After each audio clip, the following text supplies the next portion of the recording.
Hello दोस्तों, आज हम आपके लिए लेकर आए हैं टीजीटी, पीजीटी और एलटी ग्रेड के लिए हिस्ट्री का पोर्शन, जिसमें से हम तीन बुक्स पढ़ेंगे और जिनमें आपकी पूरी की पूरी हिस्ट्री जो आपके सब्जेक्ट है वो कंप्लीट हो जाएगा।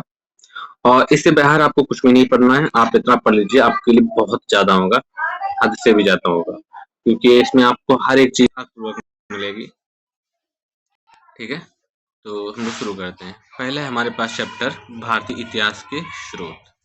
ठीक है, भारतीय इतिहास के स्रोत। इस अध्याय में कौन कौन से शामिल हैं? हम भारतीय इतिहास के स्रोतों का परिचय देखेंगे, साहित्यिक साधन देखेंगे, वेदांग देखेंगे, स्मृति ग्रंथ देखेंगे, बौद्ध साहित्य के बारे में बात करेंगे, हम लोग ऐतिहासिक एवं समसामयिक ग्रंथ के बारे में बात करेंगे, विदेशियों के विवरण के बारे में बात करेंगे और कलाकृतियों के बारे में बात करेंगे। और जो भी इम्पोर्टेंट चीजें हैं जिनको हमें याद करना है या लिखना है, वो यहाँ पर नोट्स दिया गया है, आप वहाँ पर आप इस चीजों को नोट्स कर सकते हैं, जिससे कि आप यहाँ पर अपने लिख लेना और बाद में आपको वो रिवीजन के टाइम आपको अच्छा महसूस कराएगी और आप चीज़ों को बहुत बारीकी तरीके से आप अच्छे तरीके से उसको पढ़ भी पाएंगे। ठीक है, तो हम लोग शुरू करते हैं। इस अध्याय का उद्देश्य क्या है कि इस अध्याय के अध्ययन के पश्चात आप निम्न तथ्यों को समझ सकेंगे। भारतीय इतिहास के स्रोतों का विस्तृत विस्तृत सर्वेक्षण जान सकेंगे। इतिहास में प्राचीन साहित्य साधनों का ज्ञान प्राप्त कर सकेंगे। बौद्ध साहित्य, ऐतिहासिक और समसामयिक ग्रंथों को भी समझ सकेंगे।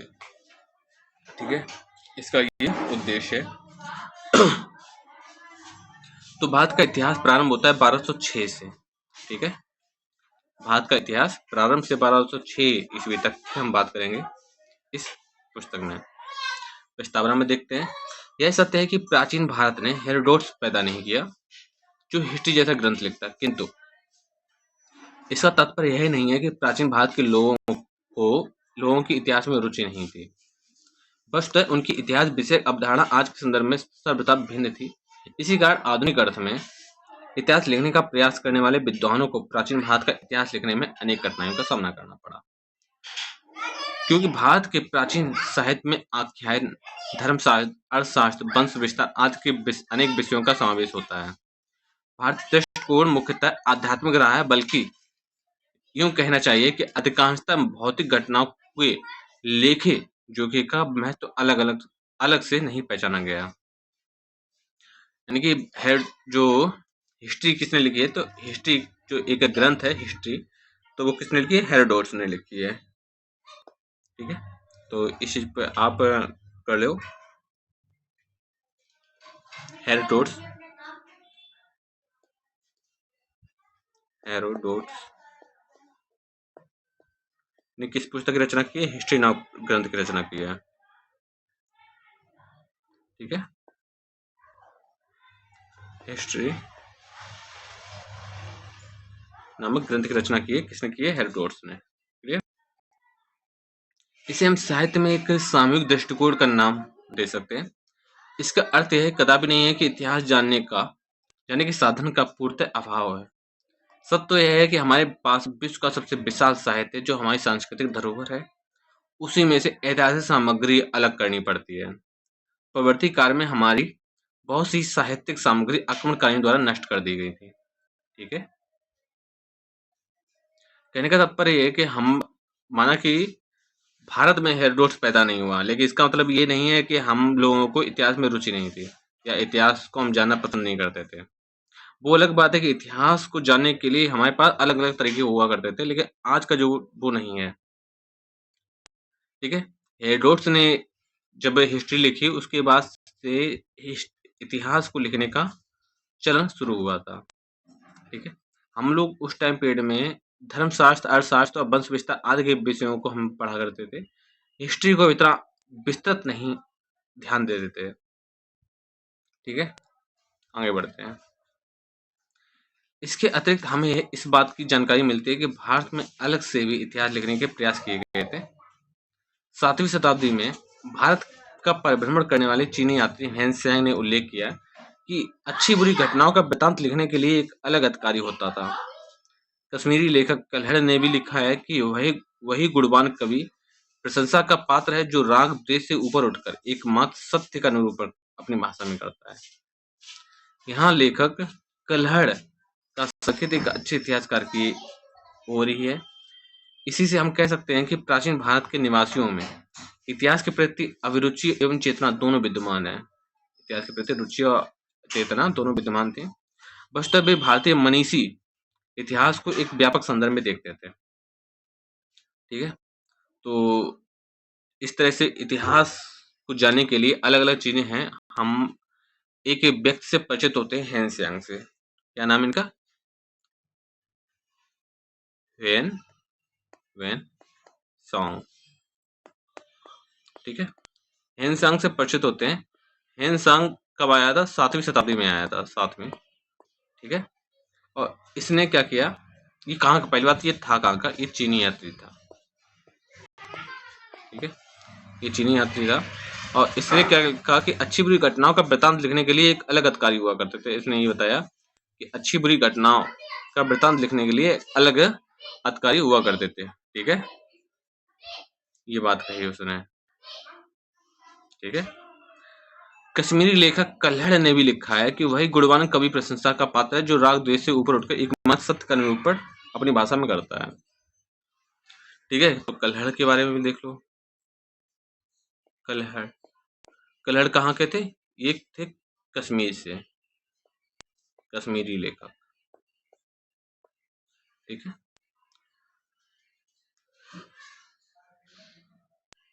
और आगे बढ़ते हैं। इसी से हम कह सकते हैं कि प्राचीन भारत के निवासियों में इतिहास के प्रति अभिरुचि एवं चेतना दोनों विद्यमान थी। बशर्ते वे भारतीय मनीषी इतिहास को एक व्यापक संदर्भ में देखते थे। आगे बढ़ते हैं।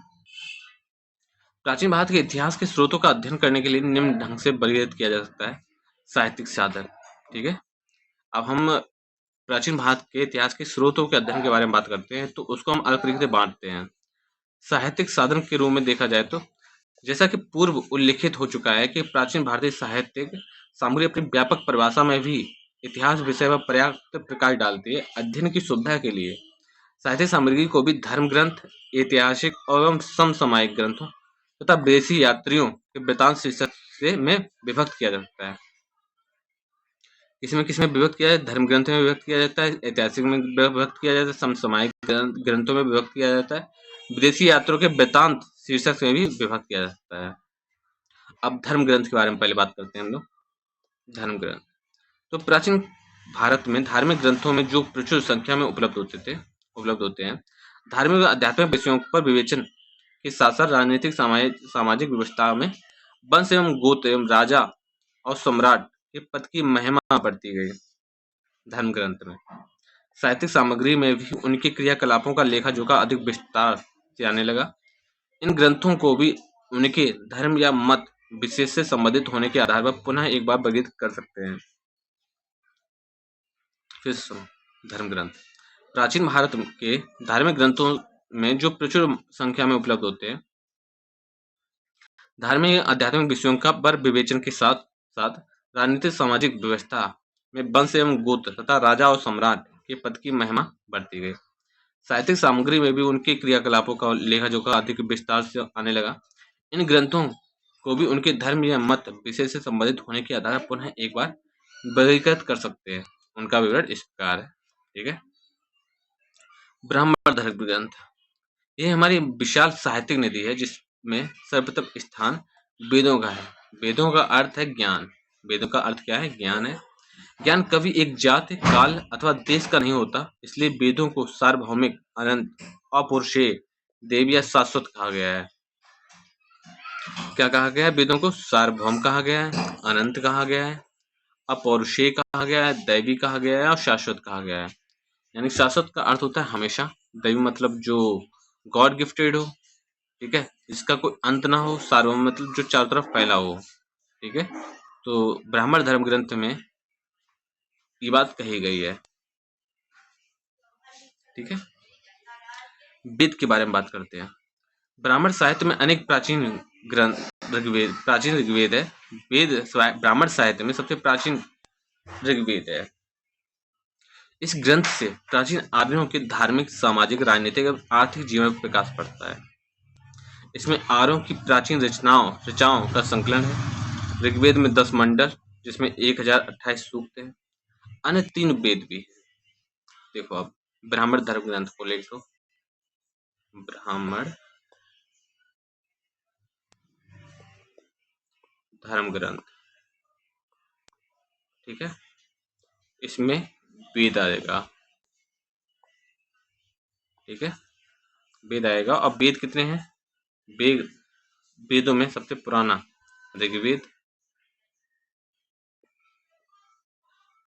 ठीक है। ऋग्वेद में क्या है? 10 मंडल है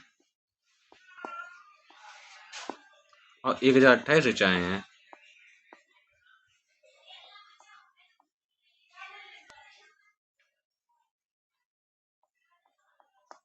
क्लियर? अन्य और वेद हैं इसके साथ ही,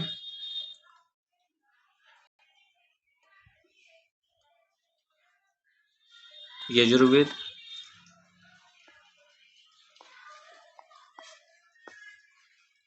सामवेद, अथर्ववेद, ठीक है। आगे बढ़ते हैं। इनमें उत्तर वैदिक कालीन आर्यों यानी 1000 से 600 ईसा पूर्व के जीवन में प्रकाश पड़ता है। यजुर्वेद कर्मकांड प्रधान है। यजुर्वेद कैसा है? कर्मकांड प्रधान है। इसमें कर्मकांडों के बारे में बात की जा रही है। कर्मकांड यजुर्वेद में आपको दिखाई दे जाएंगे। सामवेद के अधिकतर मंत्र ऋग्वेद से लिए गए हैं, ठीक है। सामवेद के अधिकतर मंत्र किससे लिए गए? ऋग्वेद से ही लिए गए हैं। अथर्ववेद में अनेक विषय हैं, जैसे ब्रह्म ज्ञान, धर्म, औषधि, रोग निवारण। तो अथर्ववेद को आप कह सकते हो मेडिसिन डिपार्टमेंट देखता है, ठीक है, मेडिसिन। और सामवेद में संगीत के बारे में बात करते हैं, मंत्रों के बारे में बात करता है। आगे बढ़ते हैं। अथर्ववेद में हमें धार्मिक अंधविश्वास भी दिखाई देता है, ठीक है। अथर्ववेद में हमें अंधविश्वास दिखता है। सभी वेदों के अलग अलग ब्राह्मण ग्रंथ हैं। कर्मकांडों की प्रतिष्ठा बढ़ाने के कारण इनका निर्माण किया गया। इन आदि ग्रंथों के अभाव में संभवतः आर्यों के विस्तार का स्पष्ट ज्ञान करना कठिन हो जाता है। उपनिषद भी इसी काल की रचनाएं हैं। इनमें हमें प्राचीन आर्यों के दार्शनिक विचारों का ज्ञान होता है, जैसे कि सृष्टि की रचना किसने की, जीव क्या है, मृत्यु के बाद जीव का क्या होता है, ईश्वर का स्वरूप क्या है आदि। बहुत देववाद के स्थान पर एक ब्रह्म की स्थापना करना इनका उद्देश्य था, ठीक है। उपनिषदों में ईश, केन, कट, प्रश्न, मुंडूक, मांडूक्य, ऐतरेय, तैतरेय, श्वेताश्वर, छंदोग्य, ब्रह्मदारण्यक, मैत्रेयी, कौशिकी महत्वपूर्ण है, ठीक है। तो उपनिषदों में कौन कौन महत्वपूर्ण है? ईश महत्वपूर्ण है, केन महत्वपूर्ण है, कठ महत्वपूर्ण है, प्रश्न महत्वपूर्ण है, मुंडूक महत्वपूर्ण है, मांडूक्य महत्वपूर्ण है, ऐतरेयी हो गया, तैतरेयी हो गया, श्वेताश्वतर हो गया, छांदोग्य हो गया, ब्रह्मदारण्यक हो गया, मैत्रेयी हो गया और कौशिकी हो गया। ये सभी उपनिषद महत्वपूर्ण हैं, ठीक है। वेदांगों के बारे में बात करते हैं। अच्छा, इन उपनिषदों को थोड़ा सा लिख लो। बहुदेववाद से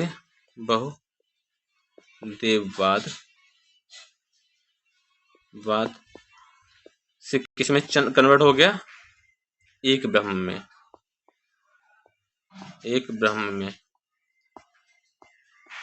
ठीक है, एक ब्रह्म में चेंज हो गया। उपनिषदों के बारे में बात की जाए, उपनिषद, ठीक है, उपनिषदों के बारे में बात की जाए तो ईश, केन, कट, प्रश्न, मुंडूक, मांडूक, ऐतरेय, तैतरेय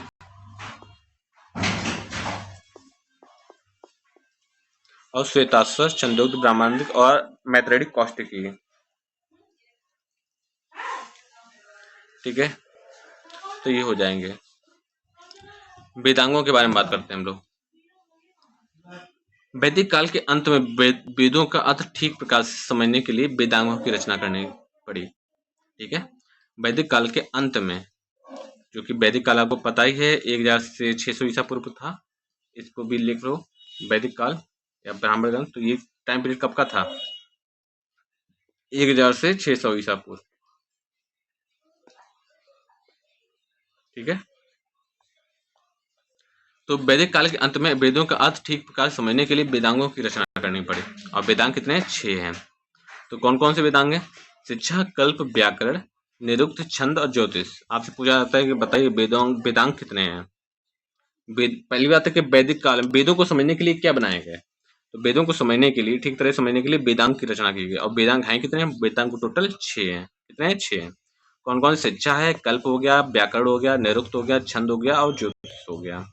ठीक है, वैदिक स्वरों को शुद्ध उच्चारण करने के लिए शिक्षा शास्त्र का निर्माण हुआ।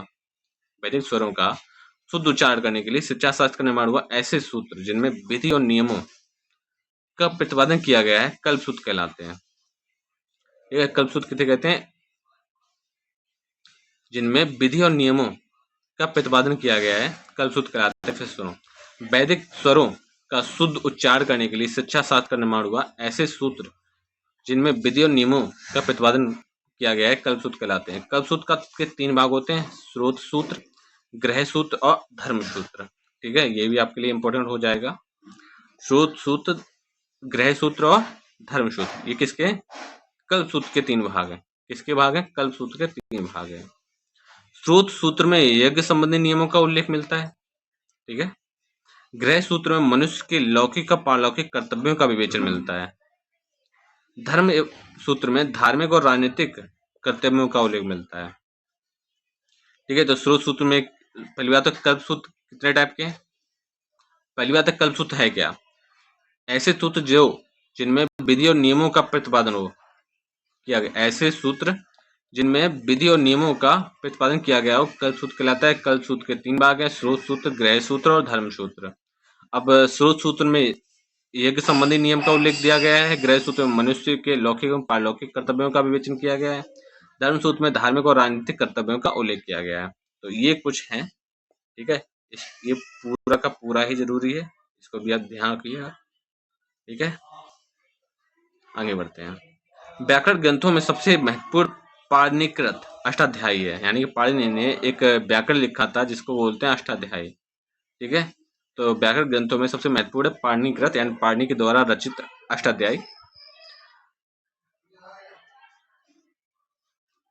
यास्क ने निरुक्त की रचना की। ठीक है, यास्क ने किसकी रचना की? यास्क ने किसकी रचना की? निरुक्त की रचना की। इसमें वैदिक शब्दों की व्युत्पत्ति बताई गई है। वेदों में अनेक छंदों का प्रयोग मिलता है। इससे स्पष्ट होता है कि वैदिक काल में ही छंद शास्त्र का बहुत विकास हो चुका था। फिर से सुनो, यास्क ने निरुक्त की रचना की।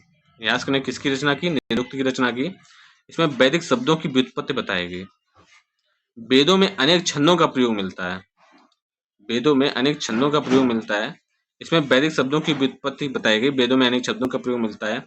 इससे स्पष्ट होता है कि वैदिक काल में ही छंद शास्त्र का बहुत विकास हो चुका था। ठीक है, आगे बढ़ते हैं।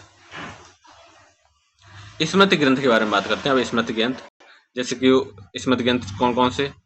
5 स्मृतियां हैं, जैसे मनु स्मृति, याज्ञवल्क्य की स्मृति, नारद स्मृति, बृहस्पति स्मृति और कात्यायन। ठीक है, तो ये टोटल 5 स्मृतियां हैं।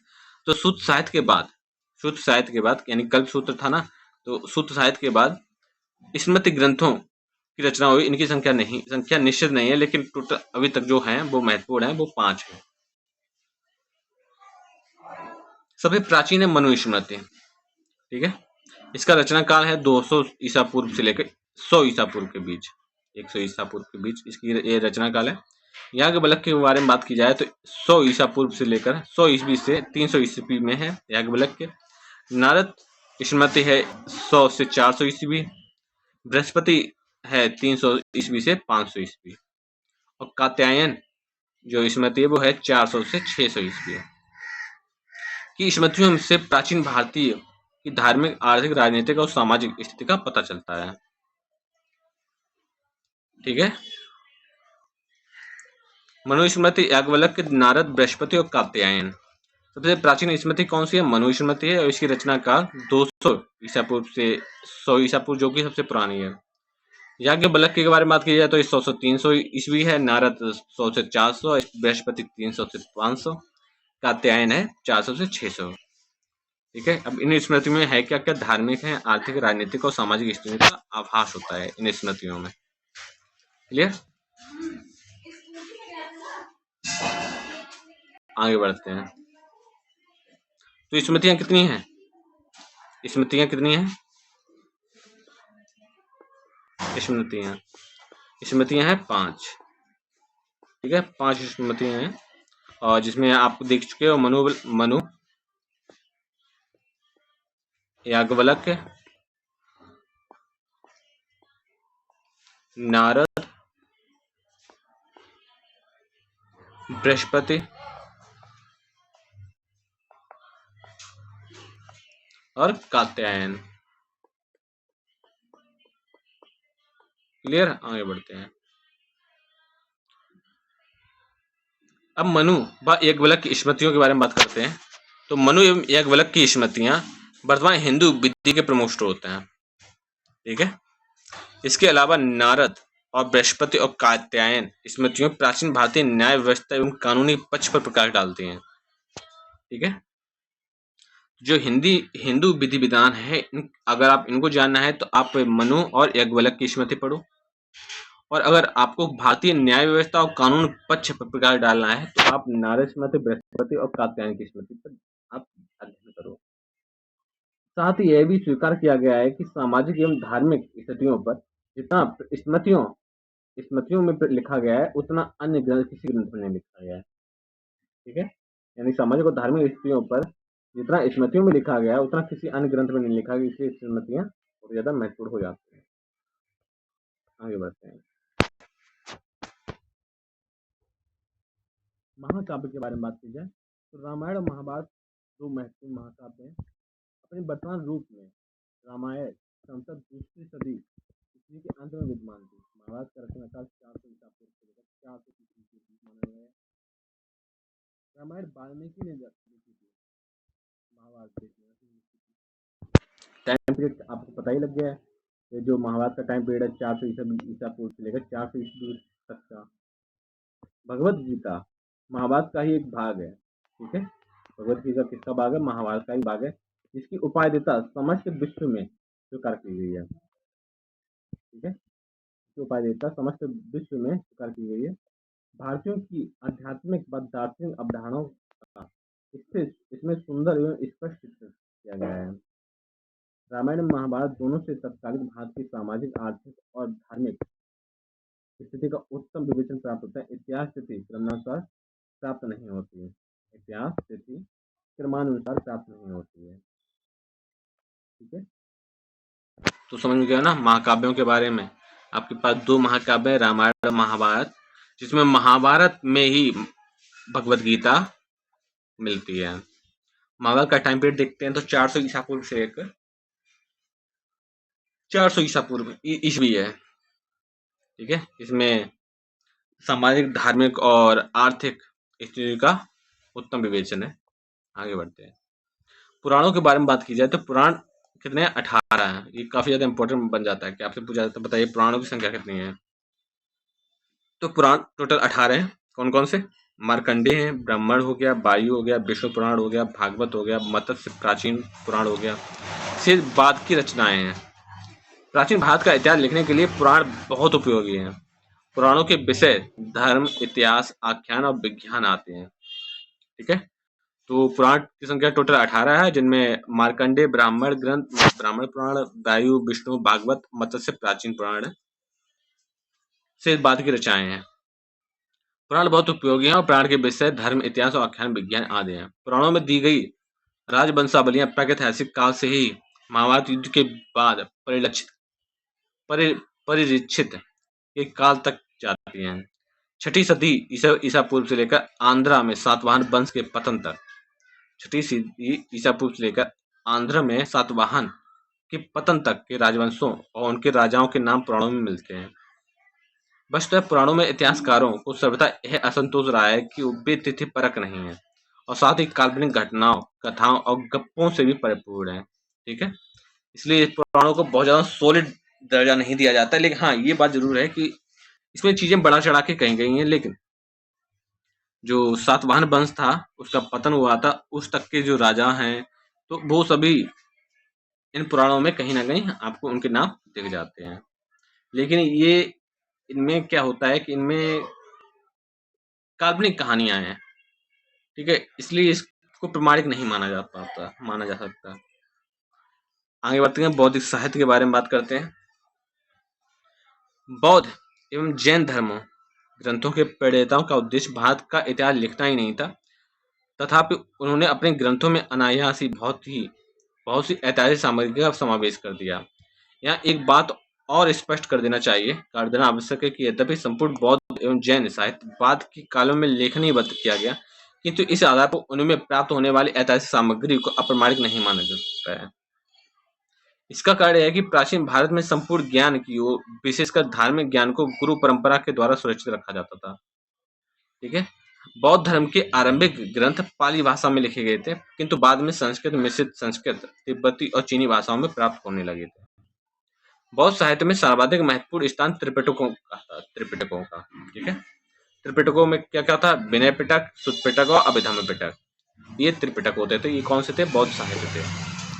विनय पिटक के बारे में बात की जाए तो बौद्ध संघ भिक्षुओं और बिछड़ियों के आचरण, ठीक है, नियम विधान विनय पिटक में प्राप्त होते हैं। विनय पिटक को 3 भागों में देखो कैसा आचरण करना है, किस तरह का आचरण करना है बौद्ध बिछुड़ियों को, ठीक है, बौद्ध संघ में रहने वाले लोगों को। तो ये सब किस में बात की गई? ये सभी विनय पिटक में आते हैं। यानी कि आप नियम कायदे कानून विनय पिटक की देन है। विनय पिटक को 3 भागों में डिवाइड किया गया। अब वो देखो कौन कौन से। एक है सुत विभंग, खंडक और परिवार तथा परिवार पाठ। ठीक है, ये इंपॉर्टेंट बन जाता है। ये किसका है? विनय पिटक का। विनय पिटक का, ठीक है। तो ये विनय पिटक के भाग है। क्या क्या है? सुत विभंग, खंडक और परिवार तथा परिवार अथवा परिवार पाठ। अब सुत पिटक के बारे में बात करते हैं। विनय पिटक तो हो गया, अब सुत पिटक के बारे में बात करते हैं। सुत पिटक में भगवान बुद्ध के धर्मोपदेश मिलते हैं। गौतम बुद्ध तथा उनके धार्मिक विचार का विशेष विवरण सुत पिटक में मिलता है। सुत पिटक निम्नलिखित 5 निकायों में विभक्त है। अच्छा, सुत पिटक के बारे में थोड़ा जान लो। जैसे कि आपको पता है कि कानून व्यवस्था, कैसा आचरण करना है, नियम, ये सब विनय पिटक में है। ठीक है, नियम के बारे में बात करते हैं, जो भी बौद्ध बिछुड़े हुए हैं। सुत पिटक में क्या बात करते हैं? सुत पिटक में भगवान बुद्ध के धर्मोपदेश मिलते हैं सुत पिटक में। ठीक है, गौतम बुद्ध और उनके धार्मिक विचार का विशेष विवरण सुत पिटक में आपको मिल जाएगा। अब सुत पिटक में निम्नलिखित 5 निकाय हैं। अब 5 निकाय कौन कौन से हैं देख लो। पहला है दिग्ध निकाय, दूसरा है संयुक्त निकाय, तीसरा है मंजनजम निकाय, चौथा है अगुंतर निकाय और 5वां है खुद्दक निकाय। अब ये भी निकाय भी बहुत ज्यादा महत्वपूर्ण हो जाते हैं, क्योंकि जो निकाय हैं ये सुत पिटक के अंतर्गत आते हैं। तो टोटल निकायों की संख्या कितनी है? 5 है। ठीक है, टोटल निकायों की संख्या कितनी है? 5 है। दिग्ध निकाय में इतिहास निर्माण में सहायक के रूप में गद्य एवं पद्य में लिखी यह रचनाएं, क्योंकि इसमें 6ठी शताब्दी पूर्व के भगवान बुद्ध के जीवन से संबंधित है और उनके संपर्क में आने वाले व्यक्तियों का विशेष विवरण मिलता है दिग्ध निकाय में। संयुक्त निकाय में बात की जाए तो इस ग्रंथ से 6ठी शताब्दी ईसा पूर्व का राजनीतिक जीवन पर प्रकाश पड़ता है, किंतु सामाजिक आर्थिक व्यवस्था को जानने की दृष्टि से इसका अधिक महत्व है। मंजनजम निकाय के बारे में बात की जाए तो इसमें बुद्ध को दैवी शक्तियों से युक्त तथा अद्भुत व्यक्ति बताया गया है, जो बौद्ध धर्म में आए परिवर्तनों का अध्ययन में सहायता देता है। अगुंतर निकाय के बारे में बात की जाए तो 6ठी शती ईसा पूर्व के 16 महाजन पदों की सूची इस ग्रंथ में मिलती है अगुंतर निकाय में। खुद्दक निकाय के बारे में बात की जाए तो वास्तव में लघु ग्रंथों का संग्रह है, जिसमें कुछ छिटपुट बिखरे प्रसंग मिलते हैं, जिसके न होने पर 6ठी शताब्दी ईसा पूर्व में से मौर्य काल तक इतिहास अधूरा रह जाता है। तो दिग्ध निकाय में क्या बात है? दिग्ध निकाय परिवाद गद्य पद्य का है और ये भगवान बुद्ध के जीवन से और उनके संपर्क में आए व्यक्तियों का विशेष विवरण मिलता है। बुद्ध का जीवन, बुद्ध का जीवन आपको दिग्ध निकाय में मिल जाएगा। और संयुक्त निकाय में, ठीक है, सामाजिक आर्थिक व्यवस्था को जानने की दृष्टि से इसका महत्वपूर्ण है। मतलब इसमें समाज दिख जाएगा, समाज उस टाइम पीरियड में कैसा था। मंजिंजम निकाय में बात की जाए तो बुद्ध को दैवी शक्तियों से युक्त एक अद्भुत व्यक्ति बनाया गया। बुद्ध को गॉड का दर्जा दिया गया, गॉड का। अगुंतर निकाय के बारे में बात की जाए तो अगुंतर निकाय में 16 महाजनपदों के बारे में बात की जा रही है। 16 महाजनपद किसमें? अगुंतर निकाय में। खुद्दक निकाय के बारे में बात की जाए तो इसमें छुटपुट कहानियां हैं, ठीक है, छिटपुट स्टोरी है, ठीक है। अभिधम्म पिटक के बारे में बात की जाए, अब देखो ये तो निकाय हो गए, ठीक है, ये निकाय हो गए। और हम लोगों ने क्या किया था, हम लोगों ने सुत्त पिटक के देख लिया, सुत्त पिटक के। चलो यहाँ पे एक बार लिख लो, विनय पिटक। विनय पिटक में क्या है? विनय पिटक में 3 भाग है। विनय पिटक को 3 भागों में डिवाइड किया गया। सुत्त पिटक को 5 भागों में डिवाइड किया गया। और अभिधम्म पिटक को, इसमें ऐसा कुछ नहीं है। अब अभिधम्म पिटक, इसमें बौद्ध धर्म के दार्शनिक पक्ष का विवेचन मिलता है। दार्शनिक पक्ष का विवेचन मिलता है बौद्ध धर्म के अभिधम्म पिटक में, ठीक है, दार्शनिक पक्ष के ऐसा है। अन्य बौद्ध ग्रंथों के बारे में बात की जाए तो कुछ बौद्ध ग्रंथ अलग से लिखे गए हैं। अब वो कौन कौन किसने लिखा है तो उसके बारे में बात करते हैं। तो मिलिंद पंचम, इस ग्रंथ में यूनानी राजा मिलिंद यानी मिलिंडर और बौद्ध भिक्षु नागसेन के बीच वार्तालाप का विवरण मिलता है। संभवतः इस ग्रंथ का मूल अंश ईसा पूर्व 2वीं शताब्दी में स्वयं नागसेन द्वारा तैयार किया गया था, ठीक है।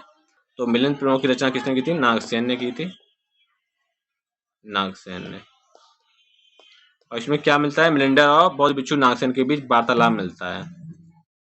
दीपवंश के बारे में बात की जाए तो संभवतः 5वीं शताब्दी ईसा पूर्व में लिखे गए इस ग्रंथ में से कपोल कल्पित कहानियों के पाश्चात्य मौर्यकालीन इतिहास निर्माण में सहायता मिलती है। महावंश के बारे में बात की जाए तो इसका भी काल और स्वभाव दीपवंश जैसा ही है, परंतु मौर्यकालीन इतिहास पर अच्छा प्रकाश पड़ता है, ठीक है, दीपवंश और महावंश। महाबोधि वंश के बारे में बात की जाए तो पाली भाषा में लिखे गए इस ग्रंथ से मौर्यकालीन इतिहास की सूचनाएं प्राप्त होती हैं, ठीक है, महाबोधि वंश में। तो कुछ प्रश्न हैं कि धर्म ग्रंथ से आप क्या समझते हो? धर्म ग्रंथ से। और दूसरा है वेदों से आपका क्या अभिप्राय है? वेदों का अर्थ होता है ज्ञान, और आपको क्या अभिप्राय है? आपको ऑलरेडी वेद आपको बता ही चुके हैं। ऋग्वेद, अथर्ववेद, सामवेद, यजुर्वेद, जिसमें से ऋग्वेद में 10 मंडल 1028 सूत्र हैं, और अथर्ववेद में मेडिसिन डिपार्टमेंट संभालता है, और ज़्यादातर ये ऋग्वेद से ही लिया गया है। सामवेद में संगीत है, और यजुर्वेद में कर्मकांड है, ठीक है। धर्म ग्रंथ से आप क्या समझते हो? धर्म ग्रंथ से, तो धर्म ग्रंथ से आप समझ सकते हो। धर्म ग्रंथ देख लो, धर्म ग्रंथ देखो, महाकाव्य हो गया, ये रामायण हो गया, बहुत साहित्य हो गया, ये सभी क्या है? धर्म ग्रंथ ही तो है। स्मृति ग्रंथ हो गए, ठीक है, ये सभी क्या है? धर्म ग्रंथ हैं। क्लियर? बौद्धिक साहित्य हो गया, उसके बाद हम पिटक इटक के बारे में बात करते हैं, तो ये सभी क्या है? धर्म ग्रंथ हैं। दीप वंश, महावंश, मिलिंद पंचम, ये सब क्या है? धर्म ग्रंथ है, ठीक है। महावस्तु के बारे में बात करते हैं। महावस्तु, इसमें बुद्ध के जीवन को बिंदु बनाकर 6ठी शताब्दी ईसा पूर्व के इतिहास को प्रस्तुत किया गया है महावस्तु में, ठीक है, यानी कि पॉइंट टू पॉइंट लिखा गया है क्रम से, वो भी महावस्तु में। ललित विस्तार के बारे में बात करते हैं। ललित विस्तार, मिश्र संस्कृत के गद्य पदात्मक इस ग्रंथ में भगवान बुद्ध को ऐहिक लीलाओं का वर्णन मिलता है। ये महायान संप्रदाय संबंधित है। ललित विस्तार किससे संबंधित है? महायान संप्रदाय संबंधित है। इसमें मिश्रित संस्कृत के गद्य पदात्मक इस ग्रंथ में भगवान बुद्ध को एक लीलाओं का वर्णन मिलता है। निदान कथा के बारे में बात की जाए तो पाली भाषा में लिखे इस ग्रंथ में भगवान बुद्ध के अतिरिक्त बोधिसत्वों के विषय में भी विवरण मिलते हैं। इन ग्रंथों के अतिरिक्त कुछ बौद्ध ग्रंथों पर लिखी गई टीकाओं से भारतीय इतिहास पर प्रकाश पड़ता है। इसमें उल्लेखनीय है सुमंगेल विलासिनी, संबंध पाशादिका और महावंश टीका। इस ग्रंथ के अतिरिक्त बौद्ध ग्रंथों पर लिखी गई टीकाओं से भारतीय इतिहास पर प्रकाश पड़ता है। इसमें कौन से? सुमंगेल विलासिनी, संबंध पाशादिका और महावंश टीका। तो इनमें क्या है? इनमें बौद्ध ग्रंथों के बारे में ही आपको मिल जाता है। दिव्य अवदान के बारे में बात की जाए तो इतिहास की दृष्टि से उल्लेखनीय इस ग्रंथ में अशोक एवं उसके उत्तराधिकारियों को सहित पुष्यमित्र सुंग के विषय में विवरण मिलता है। पुष्यमित्र सुंग के विषय में यहाँ पर विवरण मिलता है दिव्य अवदान में। तो इतिहास की दृष्टि से उल्लेखनीय है कि इस ग्रंथ में अशोक और उसके उत्तराधिकारियों सहित पुष्यमित्र सुंग के विषय में विवरण मिलता है। मंजूश्री मूल कल्प के बारे में बात की जाए तो संस्कृत भाषा में लिखे गए इस ग्रंथ में मौर्य के पूर्व तथा हर्ष तक की राजनीतिक घटनाओं के बीच बीच में उल्लेख मात्र कर दिया जाता है। ऐतिहासिक दृष्टि से ये सूचनाएं महत्वपूर्ण है मंजूश्री मूल कल्प में। आगे बढ़ते हैं जैन ग्रंथ पर। तो जैन धर्म के ग्रंथ आगम अथवा सिद्धांत के नाम से जाने जाते हैं। जैन धर्म के जो सिद्धांत है उनको क्या कहते हैं? आगम कहते हैं। ठीक है। जैन आगम साहित्य के अंतर्गत 12 अंश, ठीक है, 12 अंश हैं, 12 उपांग हैं, 10 प्रकीर्ण है, 6 छेद सूत्र है, नंद है अनुयोग द्वारा और 4 मूल सूत्र आते हैं जैन ग्रंथ में। क्या क्या आते हैं? 12 अंश आते हैं, 12 उपांग आएंगे, 10 प्रकीर्ण आएंगे, 6 छेद सूत्र आएंगे, नंद अनुयोग द्वारा और 4 मूल सूत्र आएंगे। क्लियर? ये चीजें क्या है जैन ग्रंथ में। ग्रंथों में महावीर स्वामी की शिक्षाओं के साथ साथ उनके समय की ऐतिहासिक परंपराएं भी मिलती हैं। मगध साम्राज्य के उत्कर्ष के इतिहास पर सर्वाधिक प्रकाश जैन ग्रंथ में डालता है। ठीक है, मगध साम्राज्य के उत्कर्ष के इतिहास पर सर्वाधिक प्रकाश कौन डालता है? जैन ग्रंथ डालता है। जैन ग्रंथों में उल्लेखित ऐतिहासिक राजा श्रोणिक, कामिद, प्रदूत, बिंबिसार, उदयन, नंदवंश के राजा जो कि मगध, महापद नंद, चंद्रगुप्त मौर्य, बिंदुसार, अशोक, दशरथ, संप्रति आदि हैं।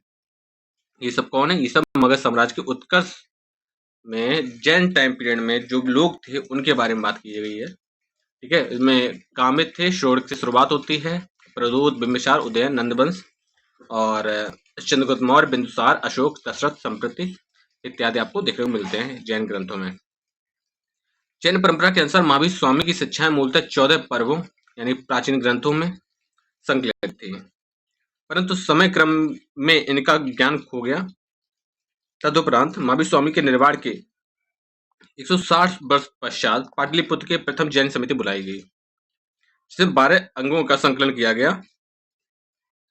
पर आने वाले वर्षों में फिर से इस प्रकार के प्रयासों की आवश्यकता पड़ी, जिसके फलस्वरूप 300 से 313 ईस्वी के मध्य मथुरा और बल्लवी में 2 अलग अलग समितियां बुलाई गई, जिसका एक परिणाम यह भी निकला कि जैन ग्रंथों में 2-2 पाठ हो गए और अंततः इसमें समन्वय लाने के लिए 553 अथवा 566 में एक और समिति की बैठक पल्लवी में बुलाई गई, जिसमें सभी जैन ग्रंथों को एक रूपता में लिपिबद्ध करने का प्रयास किया गया।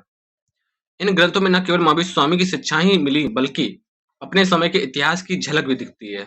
इस दृष्टि से परिशिष्ट पर्वन उल्लेखनीय है। भद्रबाहु चरित जैनाचार्य भद्रबाहु चरित में जैनाचार्य भद्रबाहु के साथ चंद्रगुप्त मौर्य के जीवन पर भी प्रकाश पड़ाया, क्योंकि इसके कथाकोश पुष्याश्रव कथाकोश, लोक विभाग, त्रिलोक प्रगप्ति, आवश्यक सूत्र, भगवती सूत्र, कालिका पुराण आदि अनेक जैन ग्रंथ आदि साहित्य की सामग्री प्रस्तुत करते हैं। कल्प सूत्रों में जो कुछ भी सामग्री प्राप्त हो सके उसकी उपयोगिता निर्विवाद है। ठीक है, आगे बढ़ते हैं। ऐतिहासिक एवं समसामयिक ग्रंथ, इसमें मुख्यतः संस्कृत भाषा के निम्नलिखित ग्रंथ आते हैं, जैसे अष्टाध्यायी हो गया, अर्थशास्त्र हो गया, पतंजलि का महाभाष्य हो गया। अष्टाध्यायी के बारे में बात की जाए तो डॉक्टर बसदेव शरण अग्रवाल ने पाणिनि के व्याकरण अष्टाध्यायी का रचनाकाल 5वीं सदी ईसा पूर्व के मध्य बताया, जिसको लगभग सभी विद्वानों ने स्वीकार भी किया। इस ग्रंथ में अनेक प्रकार की ऐतिहासिक सामग्री भरी पड़ी है। जिसमें सर्वाधिक उल्लेखनीय उस समय के गणराज्य आते हैं अष्टाध्यायी में। अर्थशास्त्र के बारे में बात की जाए तो इसमें मौर्यकालीन इतिहास की जानकारी मिलती है, जिसकी रचना चंद्रगुप्त मौर्य के प्रधानमंत्री और आचार्य कौटिल्य ने की थी। यद्यपि इसकी रचना अवधि तथा प्रामाणिकता को लेकर काफी विवाद है, लेकिन ज्ञान की वर्तमान अवस्था में इसे मौर्य युग से ही संबद्ध करना समुचित है। इस ग्रंथ में सामान्य प्रशासन के साथ साथ शासन संबंधित सामान्य सिद्धांतों को भी ज्ञान प्राप्त होता है। पतंजलि का महाभाष्य के बारे में बात की जाए तो पाणिनि के अष्टाध्यायी की तरह दूसरी शताब्दी ईसा पूर्व में लिखित पतंजलि का महाभाष्य इतिहास निर्माण में महत्वपूर्ण सहायता प्रदान करता है। भारतवर्ष पर होने वाले यूनानी आक्रमणों का उल्लेख इस ग्रंथ में मिलता है पतंजलि के महाभाष्य में। इसके अतिरिक्त इस ग्रंथ में यह भी सूचना मिलती है कि पुष्यमित्र शुंग ने यज्ञ यानी संभवतः अश्वमेध किया था, जिसे पुरोहित कर्म पतंजलि ने किया था। गार्गी संहिता के बारे में बात की जाए तो भारत भर में होने वाले यूनानी आक्रमणों के बारे में इस ग्रंथ में आपको मिल जाता है गार्गी संहिता में। मालविकाग्नि मित्रम के बारे में बात की जाए तो इसका मालविकाग्नि मित्रम कालिदास द्वारा रचित एक कथानक एक नाटक है। इसमें शुंग वंश तथा उसके पूर्ववर्ती राजवंशों के समकालीन राजनीतिक परिस्थितियों का बोध होता है। राज परिवारों के आंतरिक जीवन का यह दर्पण है मालविकाग्नि मित्रम। ठीक है। मुद्रा राक्षस के बारे में बात की जाए तो मुद्रा राक्षस विशाखा द्वारा रचित है। उसका कथानक भी ऐतिहासिक है। इस नाटक में राजनीति की महत्ता प्रदर्शित की गई है। इस नाटक का कथानक नंदवंश के अंत एवं चंद्रगुप्त मौर्य के राज्यारोहण से संबंधित है। इसका एक महत्वपूर्ण पात्र चाणक्य है, जो राज्य में सुव्यवस्थित स्थापित करने तथा चंद्रगुप्त मौर्य के शासन को सुरक्षित करने के लिए असीम कूटनीति सूझबूझ का परिचय देता है मुद्रा राक्षस। ठीक है। स्थानीय लेखन के बारे में बात की जाए तो 12वीं सदी ईस्वी में कवि कल्हड़ की राजतरंगिणी सच्चे अर्थों में इतिहास ग्रंथ है। इसमें कल्हड़ ने प्रारंभ से लेकर अपने समय तक के कश्मीरी का इतिहास लिखा। उसने इतिहास लिखने की परंपरा की सूत्रपात की, जिसे उसके शिष्यों ने चालू रखा। इसके अलावा स्थानीय भाषाओं में अनेक ग्रंथों की भी रचना हुई। ठीक है, आगे बढ़ते हैं। गुजरात ने अपने वीरों के गुणगान और स्मृतियों को नवीन रचनाओं में ढालने की परंपरा प्रारंभ की। इस ओर प्रयास करने वाले लेखकों में सोमेश्वर मुख्य थे, जिसकी रचनाएं रासमाला, कौर्तिकी कौमुदी स्थानीय इतिहास का पर्याप्त प्रकाश डालती है। इसके अतिरिक्त आर्य सिंह की सुस्कृति संकीर्तन, राजशेखर के प्रबंध कोश, जयसिंह के हमीर मदमर्दन, मेरुतंग के प्रबंध चिंतामणि, बालचंद्र का बसंत विलास इस दृष्टि से उल्लेखनीय है। इसी भांति रामचरित्र में बंगाल के रामपाल का वर्णन मिलता है। इसके लेखक संध्याकार नंदी है। कौन है संध्याकार? लेखक नंदी हैं रामचरित्र के। आनंद भट्ट के बल्लाल चरित बंगाल और बिहार के सेन राजवंश के इतिहास पर प्रकाश डालते हैं। राजस्थान के प्रसिद्ध सम्राट पृथ्वीराज पर अनेक रचनाएं हैं। जंगनिकी ने पृथ्वीराज रासो विजय लिखी। ठीक है, तो आपसे ये पूछा जाता है कि पृथ्वीराज विजय किसने लिखी, तो जंगनिकी ने लिखी। ठीक है, जो चौहान नरेश की स्वर गाथा का से परिपूर्ण है। इस कारण सावधानी से इसका उपयोग करना आवश्यक है। चंद्रबरदाई कृत पृथ्वीराज रासो भी इस कोटि की ही रचना है। इसमें पृथ्वीराज चौहान व गौरी की लड़ाई का विवरण मिलता है। कवि बिल्हड़ की रचना है विक्रमांक देवचरित, कल्याणी के चालुक्य के इतिहास पर प्रकाश डालते हैं। आपसे पूछा जाता है कि कवि जो बिल्हड़ ने जो विक्रमांक देवचरित लिखी, इसमें किस काल के किस पर प्रकाश डाला है, तो कल्याणी के चालुक्यों के इतिहास पर प्रकाश डाला है। उपयुक्त अधिकांश रचनाएं पूर्णतः साहित्यिक है और उनके इसी स्वभाव कारण इन्हें विशुद्ध साहित्य की कोटि में रखा गया है। किंतु ये ऐतिहासिक चरित्रों की जीवनी भी है और कालचक्र को भी समेटे हुए है। इस कारण स्वतः ही इनका एक पृथक वर्ग बन जाता है। विदेशियों के विवरण के बारे में बात करते हैं। अब विदेशियों का विवरण देखते हैं। समय समय पर अनेक विदेशियों ने भारत की यात्रा की और अपने विवरण को लिपिबद्ध किया, परंतु उन वृतांत में कुछ खो गए, कुछ मिश्रित हो गए, कुछ भारतीय परंपराओं को ठीक से ना समझने के फलस्वरूप भ्रामक बातें लिख बैठे। इन दोषों के होते हुए भी तुलनात्मक अध्ययन के लिए विदेशी विवरण बहुत उपयोगी है। हम विदेशी विवरण देने वालों में उन्हें भी शामिल करते हैं जो भारत कभी नहीं है, परंतु अपने स्थान पर बैठे बैठे भारत के बारे में अनेक जानकारी लिख देते हैं अथवा किसी संपर्क माध्यम से समृद्ध होकर अपनी चर्चाएं लिपिबद्ध करते हैं। यूनानी के बारे में बात करते हैं। साधारणतः यह मान्यता रही कि विदेशी विवरण भारत पर सिकंदर के आक्रमण के साथ अपना अथवा फलस्वरूप प्रभाव में आया। ऐसा नहीं है कि विशेषकर यूनानी लेखक जो सिकंदर के पूर्व काल के हैं, लेक्स हिकेटियस, मिलेट्स, हेरोडोटस, कोसियस के नाम उल्लेखनीय, पर इन सबकी अधिकतम जानकारी सिंधु प्रांत तक ही थी। इतिहास के जनक हेरोडोटस ने अपनी पुस्तक हिस्टोरिका में भारत के संबंध में अनेक जानकारी दी है। इन सभी को भारतीय दर्शन के प्रति विशेष आकर्षक था, परंतु इनके विवरण प्रमाणिक नहीं है तथा इनका लाभ किसी अन्य शास्त्रीय अध्ययन के साथ ही उठाया जा सकता है। यह सत्य है कि सिकंदर के साथ कुछ ऐसे व्यक्ति आए जिन्होंने अपने भ्रमण के वृत्तांत लिपिबद्ध किए। उनमें अरिस्टोबुलस, न्यूयॉर्कस, चारस, यूरेनिस आदि प्रमुख हैं। इन्होंने सिकंदर के भारत आक्रमण का सजीव चित्रण किया। दुर्भाग्य है कि इन लेखकों के मूल ग्रंथ पर्याप्त नहीं हैं। हमें इनके विवरण के संबंध में परिवर्तित लेखकों के ग्रंथों से जानकारी मिलती है।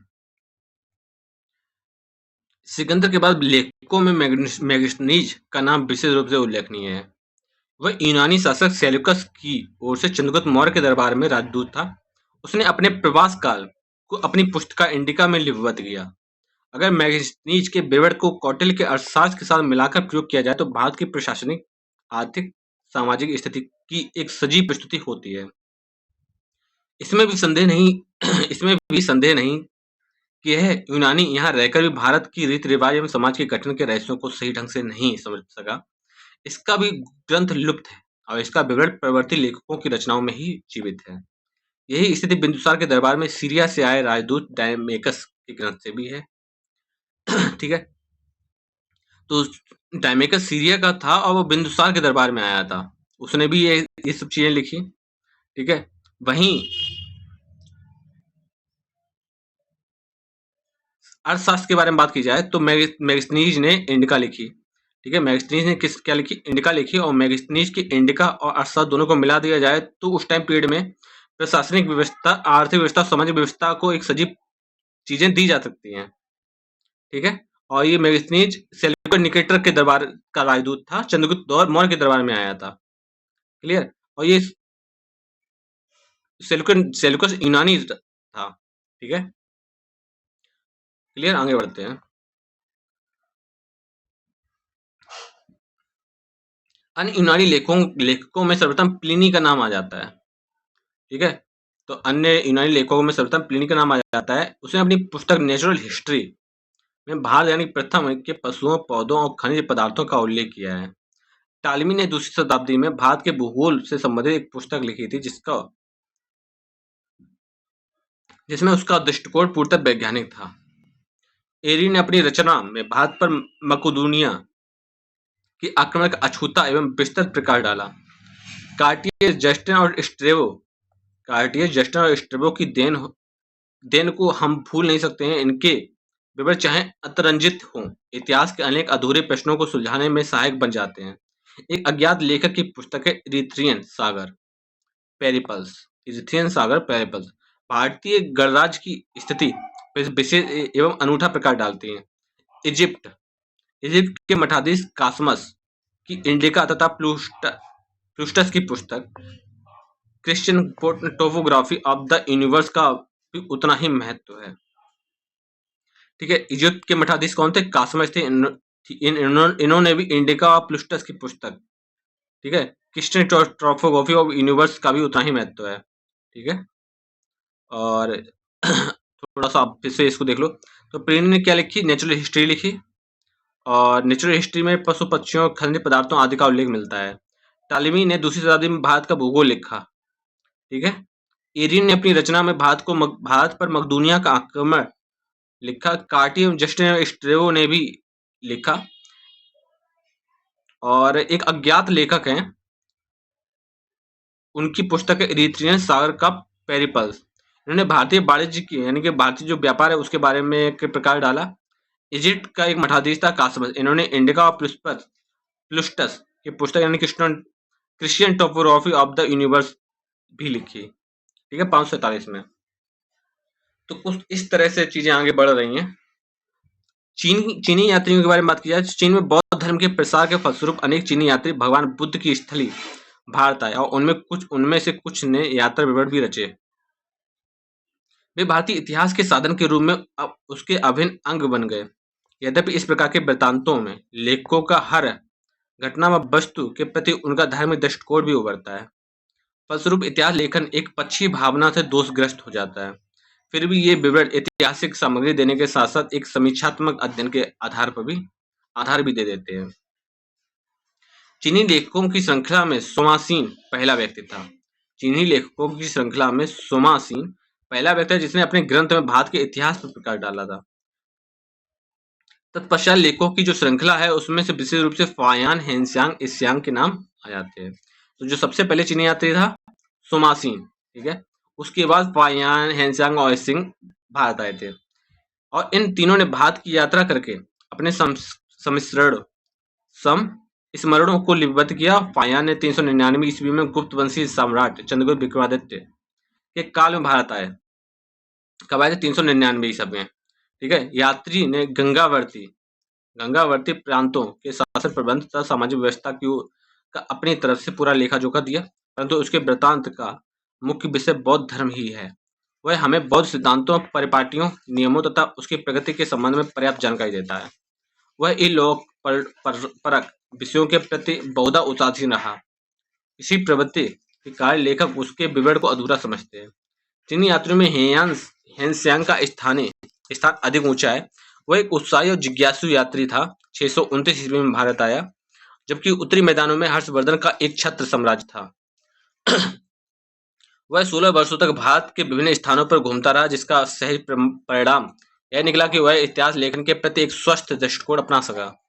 उसके विवरण का महत्व इसी बात से आंका जाता है कि इतिहासकार यह मानते हैं कि इसके अभाव में 7वीं शताब्दी ईस्वी में भारत इतिहास संभव इतना अधिक सुलझा हुआ ना होता।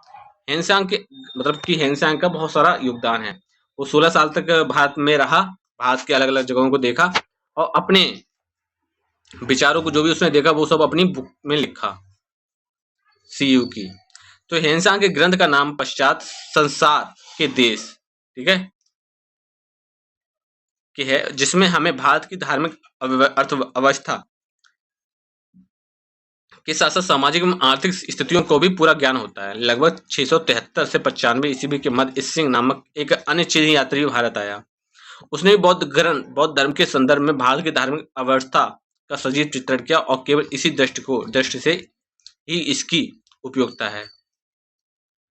अन्य विदेशी यात्रियों एवं लेखकों के बारे में बात की जाए तो ये तो चीनी यात्री थे। अब विदेशी जो अन्य के बारे में बात करते हैं। अन्य विदेशी लेखकों में तिब्बती, अरबियों और मध्य एशियाई के नाम प्रमुख हैं। तिब्बती लेखक तारकनाथ के ग्रंथों में कंग्यूर और तंग्यूर कौन है? तारकनाथ के ग्रंथ हैं कंग्यूर और तंग्यूर। ये कौन है? कहाँ के हैं? तिब्बती हैं। से भारत के इतिहास पर प्रकाश पड़ता है। शक एवं कुषाण काल के इतिहास पर तिब्बती लेखक का अपना योगदान है। अरब एवं मध्य एशियाई लेखकों का योगदान प्राचीन भारत के उत्तरार्ध में, जिसे पूर्व मध्यकाल भी कहा जाता है। वैसे तो अरबों का भारत से संबंध बहुत प्राचीन है, परंतु प्रतीत होता है कि मोहम्मद बिन कासिम भारत पर आक्रमण के पश्चात तो अरब लेखकों ने प्रसंगवश भारत के बारे में काफी लिखना प्रारंभ कर दिया था। उन लेखकों में सुलेमान सिलसिला, अल मसूदी, मुजब्बुल जहाब, अल बिलादुर, फुतुल बुल्दान, अबू जेदुल हसन इब्न खुतबा, अल इदर रीसी आदि विशेष उल्लेखनीय हैं। पर इस श्रृंखला में हर्षोत्तरकालीन भारत की अवस्था को उत्तम विवेचन करने वाले लेखक अल-बरूनी सदैव स्मरणीय रहेंगे। अल-बरूनी की भारतीय दर्शन एवं कला कौशल के प्रति उदाहरण है। यहाँ के वृत्तांत को लिखने में उसने बहुत ही परिश्रम किया और धैर्य से काम लिया। उसकी पुस्तक तहकीक हिंद भारतीय समाज एवं उसकी मान्यताओं का एक समीक्षात्मक विवरण है, जिसका उपयोग परवर्ती इतिहासकारों ने खूब किया। आश्चर्य यह है कि जब महमूद गजनवी अपनी भौतिक एवं साम्राज्यवादी लिप्साओं में व्यस्त था, तब उसका यह दरबारी अल-बरूनी भारतीय मस्तिष्क को मर्म समझने का यत्न कर रहा था। लेखक ने भारतीय सभ्यता में संस्कृति के विषय में जितना लिखा, यदि उतना ही महत्व समकालीन इतिहास को भी दे देता तो उसे इतिहास के पारंपरिक ज्ञान को बहुत अधिक लाभ पहुंचता। उपयुक्त साहित्यिक सामग्री स्पष्टतः इस बात की ओर इंगित करती है कि भारतीय इतिहास के प्रति सचेत थे।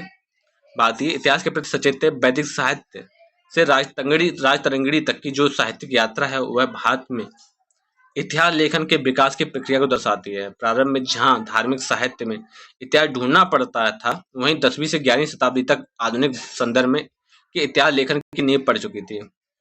धार्मिक साहित्य मुख्यतः ब्राह्मण, बौद्ध और जैन साहित्य में व्यक्त था, जो विदेशी यात्रियों के एक पक्षी विवरण के साथ मिलकर भी एक विश्वसनीय वृत्तांत का निर्माण नहीं कर सका। अंतिम वर्षों में तो स्थानीय भाषाओं में भी साहित्य एवं इतिहास की सजग प्रारंभ हो चुकी थी, परंतु इन सभी के विवरणों में पूर्ण विश्वास करना भूल है। एक पक्षी दोष से ही ग्रस्त नहीं है, बल्कि क्रमबद्धता का अभाव भी है। कपोल और कल्पित घटनाओं से आश्चर्यचकित करने वाले हैं, मतलब कि इमेजिनरी है। ये एक पक्षी है, इमेजिनरी है, ठीक है। ये पूरी तरह से सच्चाई को नहीं लिखते, ठीक है, छुपाते लिखते हैं। पुरातात्विक साधन के बारे में बात करते हैं हम। पुरातत्व का संबंध इतिहास के अध्ययन के दिनों-दिन बढ़ता जा रहा है। यही कारण है कि यह विषय स्वतंत्र अध्ययन बन गया। भारतीय इतिहास के अनेक संदिग्ध स्थलों का निर्धारण करने में इसी सामग्री का योगदान प्रशंसनीय रहा है। पुरातत्व इतिहास की दो तरह से सहायता करते हैं। एक प्रतिपादक रूप में अर्थात जानकारी में सर्वथा नए साधन प्रस्तुत करके, तथा दूसरे समर्थ रूप में अर्थात ज्ञात तथ्यों की पुष्टि करके। इन महत्वपूर्ण सामग्री को अध्ययन की सुविधा के लिए 3 भागों में डिवाइड किया गया था: अभिलेख, स्मारक, मुद्राएं, कलाकृति। ठीक है। अब अभिलेखों के बारे में देखेंगे, स्मारकों के बारे में देखेंगे, मुद्राओं के बारे में देखेंगे और कलाकृतियों के बारे में देखेंगे, जो कि हमारे पुरातात्विक साधन है। अभिलेख का प्रचलन सम्राट अशोक के काल से अथवा उससे पूर्व के कालों में हो चुका था। विवाद का विषय बन सकता है, परंतु उसमें संदेह नहीं है कि भारत का इतिहास को प्रकाशित करने में अशोककालीन तथा अशोक के पश्चात के अभिलेख ही विशेष उल्लेखनीय है। अशोक ने अपनी राजज्ञा और घोषणाओं को स्तंभों तथा शिलालेखों पर उत्कीर्ण कराया। उसने अशोक के धर्म और राजा के आदर्शों का पर्याप्त प्रकाश डाला। इससे हमें उसके राज्य की सीमाओं का ज्ञान होता है। अशोक के अभिलेख ब्राह्मी एवं खरोष्ठी लिपि में लिखे गए थे। अशोक के पश्चात के अभिलेखों में जिनमें कुछ प्रशस्तियों के नाम से भी विख्यात हैं, वे हर्षेय अथवा प्रयाग प्रशस्ति विशेष रूप से उल्लेखनीय है। आगे बढ़ते हैं। गुप्त वंश के प्रतापी सम्राट चंद्रगुप्त समुद्रगुप्त की दिग्विजय तथा उसके व्यक्तिगत गुणों पर पूर्ण प्रकाश डालने वाली सामग्री इस प्रशस्ति के अतिरिक्त अन्य कोई नहीं है। इस प्रकार मेहरौली दिल्ली के लौह स्तंभ पर चंद्रगुप्त विक्रमादित्य की कीर्ति का उल्लेख है। इसी से ज्ञात होता है कि सिंधु नदी को पार कर बाहलिक देश को विजय किया गया। हमें अनुदानों की स्वीकृति संबंधी अनेक अभिलेख प्राप्त हुए, जो समाज के वर्गीकरण के अध्ययन में बहुत सहायक है। मोहरों तथा मुद्रा अभिलेखों की संख्या को तो हम निश्चित रूप से बहुत भारी अतः असंख्य कह सकते हैं। इसी श्रृंखला में उड़ीसा में कटक के निकट एक गुफा की दीवारों में खुदा, जिसे हाथी गुफा अभिलेख कहते हैं। ठीक है, थोड़ा सा ध्यान दे लो अभिलेखों के बारे में, दोबारा से पढ़ रहे हैं कि अभिलेखों का जो प्रचलन है वो सम्राट अशोक के टाइम पीरियड से प्रारंभ हुआ था। ठीक है, और उससे पहले भी प्रारंभ होता था, लेकिन जो मेन है वो सम्राट अशोक और उसके बाद के अभिलेखों की बात करते हैं। भारत के इतिहास को प्रकाशित करने के लिए अशोक कालीन तथा अशोक के पश्चात का अभिलेख विशेष उल्लेखनीय है। अशोक ने अपनी राजज्ञा और घोषणाएं वो स्तंभों और शिलालेखों में उत्कीर्ण करवाई। इससे अशोक के धर्म और राजा के आदर्श पर पर्याप्त प्रकाश पड़ता है। इसे हमें उसके राज्य की सीमाओं का भी ज्ञान हो जाता है। अशोक के अभिलेख ब्राह्मी और खरोष्ठ लिपि में लिखे गए थे। अशोक के पश्चात के अभिलेख में जिनमें कुछ प्रशस्तियों के नाम से भी विख्यात हैं। हर्षेय अथवा प्रयाग प्रशस्ति विशेष रूप से उल्लेखनीय है। गुप्त वंश के प्रतापी सम्राट समुद्रगुप्त की दिग्विजयों तथा उसके व्यक्तिगत गुणों का पूर्ण प्रकाश डालने वाली सामग्री इस प्रशस्ति के अतिरिक्त अन्य कोई नहीं है। ठीक है, प्रयाग प्रशस्ति किसका योगदान देता है? समुद्रगुप्त का योगदान देता है। प्रयाग प्रशस्ति में समुद्रगुप्त की विजयों का उल्लेख मिल जाता है। इसी प्रकार मेहरौली, जो कि दिल्ली में है, कि लौह स्तंभ पर चंद्रगुप्त विक्रमादित्य की कीर्ति का उल्लेख मिलता है, और इसी से ज्ञात होता है कि उसने सिंधु नदी को पार कर बाहलिक देश को विजय किया था। ठीक है, तो बाहलिक देश को विजय किया था, ये किस में मिलता है? मेहरौली दिल्ली में मिलता है। दिल्ली के लौह स्तंभ में चंद्रगुप्त विक्रमादित्य की कीर्ति का उल्लेख मिलता है। यहाँ पर हमें अनुदानों की स्वीकृति संबंधी अनेक शिलालेख प्राप्त हुए हैं, जो समाज के वर्गीकरण के अध्ययन में बहुत सहायक होते हैं। मोहरों और मुद्राओं की संख्या को तो हम निश्चित रूप से एक बहुत भारी अतः असंख्य कह सकते हैं। इसी श्रृंखला में उड़ीसा में कटक के निकट एक गुफा है जिसको बोलते हैं हाथी गुफा अभिलेख। ठीक है, इसकी दीवारों पर खुदे हैं कलिंग के यशस्वी राजा खारवेल के जीवन और उसकी सफलताओं के एक नया प्रकाश डालता है। ठीक है, हाथी गुफा अभिलेख। तो कलिंग के राजा कौन थे? खारवेल थे, इसको ध्यान रखना। ग्वालियर की प्रशस्ति अत्यंत महत्वपूर्ण है क्योंकि इसमें प्रतिहार शासक राजा भोज की, ठीक है, प्रतिहार राजा भोज कहाँ के थे? ग्वालियर के थे, अजय सफलताओं का उल्लेख है। इसी प्रकार एहलोक अभिलेख से हमें दक्षिण के चालुक्य सम्राट पुलकेशिन द्वितीय द्वारा कन्नौज के सम्राट हर्ष पर विजय का उल्लेख मिलता है। ठीक है, एहलोक अभिलेख में चालुक्य सम्राट पुलकेशिन द्वितीय और कन्नौज के सम्राट हर्ष पर विजय का उल्लेख आपको यहाँ पर एहलोक अभिलेख में दिख जाएगा। इस प्रकार असंख्य दान पत्र, समर्पण पत्र तथा स्मारक पत्र के रूप में अभिलेखों का निर्माण हुआ है। राजस्थान एवं मध्य भारत में प्रशस्तर पत्रों पर उच्च कोटि के नाटकों का अंश उत्कीर्ण है। पुदुकोट्टा या दुदुकोट्टई तमिलनाडु में संगीत के नियमों का उल्लेख किया गया है। पुदुकोट्टा या दुदुकोट्टई कहाँ है? तमिलनाडु में संगीत के नियमों का उल्लेख किया गया है। इसके अतिरिक्त विदेशों में भी कुछ ऐसे अभिलेख प्राप्त हुए हैं जो भारतीय इतिहास पर प्रकाश डालते हैं। इसमें एशिया माइनर में बोगजकोई के लेख में वैदिक देवताओं का उल्लेख मिलता है। पार्सिपोलस तथा नक्शे रुस्तम ये दोनों ही कहाँ के हैं? ईरान के अभिलेखों में प्राचीन भारत और ईरान के पारस्परिक संबंधों का बोध मिलता है। इस प्रकार ये अभिलेख इतिहास की कड़ियों जोड़ने में बहुत सहायक होते हैं। ये न केवल शासन प्रबंध पर प्रकाश डालते हैं बल्कि प्रमुख व्यक्तियों के चरित्र का मूल्यांकन करने में भी सहायता करते हैं। इसमें तत्कालीन धार्मिक और सामाजिक स्थितियों का बोध होता है, साथ ही कला के भी अद्वितीय नमूने हैं। भारत में हुई विज्ञान एवं तकनीकी प्रगति का अनुमान भी इनमें सहजता से लगाया जा सकता है। ये अभिलेख संस्कृत, प्राकृत अथवा मिश्रित तमिल, तेलुगु, कन्नड़ आदि भाषाओं में खुदे हुए हैं, जिससे हमें समृद्धशाली एवं प्रचलित भाषा की लोकप्रियता का ज्ञान प्राप्त होता है। साथ ही साहित्यिक शैली एवं साहित्य की प्रगति का भी बोध होता है। ठीक है, आगे बढ़ते हैं। स्मारक के बारे में बात करते हैं। स्मारक प्राचीन स्मारकों का सांस्कृतिक इतिहास के अध्ययन के लिए विशेष महत्व है। इनमें तत्कालीन लोगों के सौंदर्यात्मक विचार, तकनीकी ज्ञान का विस्तार जाना जा सकता है। स्मारकों के अंतर्गत भवन, मूर्ति, भित्ति चित्र आदि आते हैं। इनसे तत्कालीन धर्म तथा कला के स्वरूप को समझने में सहायता मिलती है। मानव निर्मित वस्तु जैसे कि पाषाण, अस्त्र, मृदु भांडों द्वारा प्रागैतिहासिक समाज का अध्ययन किया जा सकता है। विंसेंट स्मिथ का यह कथन उचित है कि वे विद्यार्थी जो केवल साहित्यिक साक्ष्य तक अपने को सीमित रखते हैं, भारतीय इतिहास को पूर्ण रूप से नहीं समझ सकते। स्मारकों और कला की वस्तुओं को साक्ष्य समान रूप से महत्वपूर्ण है। मोहनजोदड़ो हड़प्पा के उत्खनन में जो स्मारक भवन प्राप्त हुए, उनसे भारत के प्राचीन गौरवमयी इतिहास की स्थापना हुई। तक्षशिला के उत्खनन के कुशाणों के बारे में महत्वपूर्ण जानकारी प्रकाश में आई। पाटलिपुत्र के उत्खनन के मौर्य प्रसाद के अवशेष प्राप्त हुए। अशोक के स्तंभ पाषाण तकनीकी मूर्तिकला के आश्चर्यजनक उदाहरण। गांधार, मथुरा तथा गुप्तकालीन मूर्तिकला भारतीय कला की अनुपम निधि है। जावा में दींग का शिव मंदिर, बोरोबदूर का विशाल मंदिर, कंबोडिया का अंगरकोट बाट भारतीय संस्कृति के व्यापक प्रभाव का उदाहरण है। स्मारक के अंतर्गत कितनी वस्तुएं आ सकती हैं, यह कहना कठिन है। वास्तव में पुरातत्व संबंधी वर्गों में अभिलेख, मुद्रा और ललित कला संबंधी वस्तुओं को छोड़कर जो कुछ भी धरती के नीचे या ऊपर कला की वस्तु हो, या एक ऐसी वस्तु जिसको देखने से हमें अपने प्राचीन की याद आ जाए, वही प्राचीन स्मारक मानी जाएगी। स्मारकों से हमें अपनी सभ्यता के जीते जागते उदाहरण मिलते हैं। वे पत्थर, मिट्टी, लकड़ी, धातु के बने हो सकते हैं। सिंधु घाटी के स्थलों ने हमारी बहुत सी मान्यताओं को बदल दिया। मोहनजोदड़ो के बारे में बात की जाए तो हड़प्पा की खुदाई ने तो इतिहास में एक नया परिच्छेद ही जोड़ दिया। तक्षशिला, पाटलिपुत्र, नालंदा, देवगढ़, राजगिरी, मथुरा, सारनाथ, भरूच, कसिया, लक्ष्मणेश्वर, खजुराहो, लालगढ़, चितल, दुर्ग, स्तंभ, पत्तलकल आदि के कई तथ्य उजागर हुए। खुदाइयों के अतिरिक्त धरती के ऊपर के भवन, मंदिर, स्तंभ आदि भी प्राचीन स्मारक के रूप में ऐतिहासिक सामग्री प्रदान करते हैं। ऐसी सामग्री को भारत में बाहुल्य है जो तात्कालिक धार्मिक विश्वासों, कला में विभिन्न शैलियां, वाणिज्य व्यापार आदि असंख्य समस्याओं के समाधान के रूप में हमारे सम्मुख आते हैं।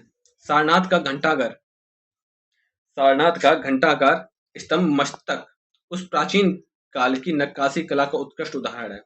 अजंता तथा एलोरा की गुफाएं अपने काल की भित्ति चित्रकला का श्रेष्ठ नमूना प्रस्तुत करती हैं। झांसी का देवगढ़ मंदिर, भीतरगांव का मंदिर, नालंदा का महात्मा बुद्ध की ताम्र मूर्ति भारतीय कला की उच्च रेखाओं का स्पष्ट बात बोध कराते हैं। कभी कभी इन पर उत्कीर्तियां इतिहास के कार्यक्रम का निर्माण ठीक है इतिहास के कार्यक्रम के निर्माण में सहायक बन जाती हैं। मंदिरों, स्तूपों और बिहारों से तत्कालीन धार्मिक विश्वासों का पता चलता है। दक्षिण पूर्वी एशिया और मध्य एशिया में जो मंदिरों और स्तूपों को अवशेष मिले हैं, उनमें से भारतीय संस्कृति के प्रसार में महत्वपूर्ण प्रकाश पड़ता है। उन स्थलों में जावा, कंबोज, मलाया, सियाम, वर्निया, कोचीन, चाइना, कोम्बे आदि हैं। मुख्य जावा का स्मारक बोरोबुदूर इस बात का प्रमाण करता है कि 9वीं शताब्दी में वहां महायान बौद्ध धर्म बहुत लोकप्रिय था। इस प्रकार अंगरकोटबाट तथा से भी प्राचीन स्मारक चिन्ह उपलब्ध हुए हैं, जिन्हें भारतीय औपनिवेशिक प्रसार एवं भारतीयों की कला का बोध होता है।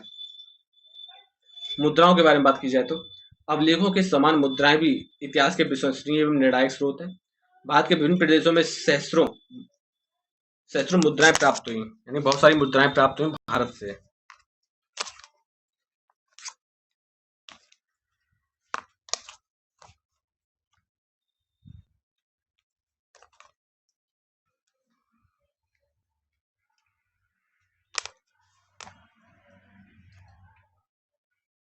ये मुद्राएं विभिन्न धातुओं की बनी हुई थी, जैसे सोना, चांदी, तांबा में से धातुएं।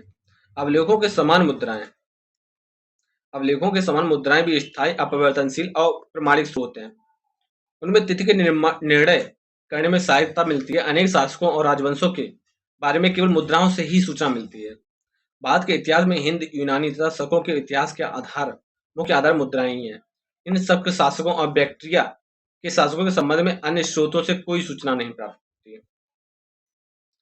यह भी महत्वपूर्ण है कि उच्च कोटि के कलात्मक सिक्के प्रथम बार बैक्ट्रिया के यूनानी शासकों द्वारा ही आरंभ किए गए थे। पहली बार इन सिक्कों पर शासकों के नाम, किसी पर उनका चित्र भी अंकित है।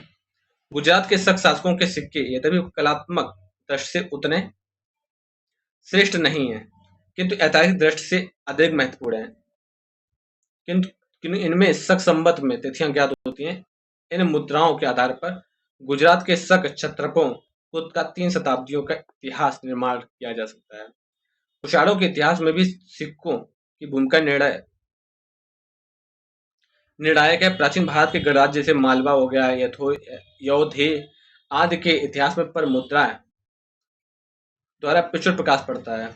गुप्त सम्राटों के अनेक उत्तम और कलात्मक सिक्के प्राप्त हुए हैं, जो इस काल के इतिहास के निर्माण में अत्यधिक सहायक हैं।